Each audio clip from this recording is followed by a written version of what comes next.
નમસ્કાર મિત્રો, વિડીયોમાં તમારું સ્વાગત છે। જી હા મિત્રો, અત્યારે હાલ સુરતમાંથી દુઃખદ સમાચાર સામે આવી રહ્યા છે। તો મિત્રો વાત કરીએ તો સુરતમાં એક માસૂમ બાળકનું મોત થયું હોવાના સમાચાર સામે આવ્યા છે। સામાન્ય શરદી ખાંસી અને ઉલટી થતાં એક માસૂમ બાળકનું મોત થયું છે। આ માસૂમ બાળક ફક્ત 22 દિવસનું હતું। જી હા મિત્રો, અત્યારે હાલ મોટા સમાચાર સામે આવી રહ્યા છે।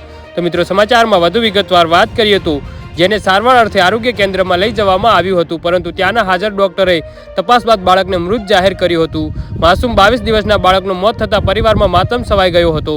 જી હા મિત્રો, સુરતમાં આવેલા લિંબાયતના સુભાષનગર વિસ્તારમાં રહેતા એક પરિવારમાં શોકનો માહોલ છવાઈ ગયો છે। સુભાષનગરમાં રહેતા પરિવારમાં એક માસૂમ બાળકનું મોત થયું છે। આ માસૂમ 22 દિવસના બાળકનું નામ શુભમ હતું। જી હા મિત્રો, શુભમને ફક્ત સામાન્ય શરદી ખાંસી હતી અને ઉલટી થવાની સમસ્યા હતી ને પરિવાર બાળકને સારવાર માટે તાત્કાલિક હોસ્પિટલ લઈ ગયો હતો, પણ બાળકને બચાવી શક્યો ન હતો। જી હા મિત્રો, તો આના વિશે તમારું શું કહેવું છે તો નીચે મારી કમેન્ટ બોક્સમાં જરૂરથી જણાવજો અને અમારી યુટ્યુબ ચેનલને સબસ્ક્રાઇબ કરવાનું ભૂલતા નહીં। વિડીયો પૂરો જોવા બદલ તમારો ખૂબ ખૂબ આભાર।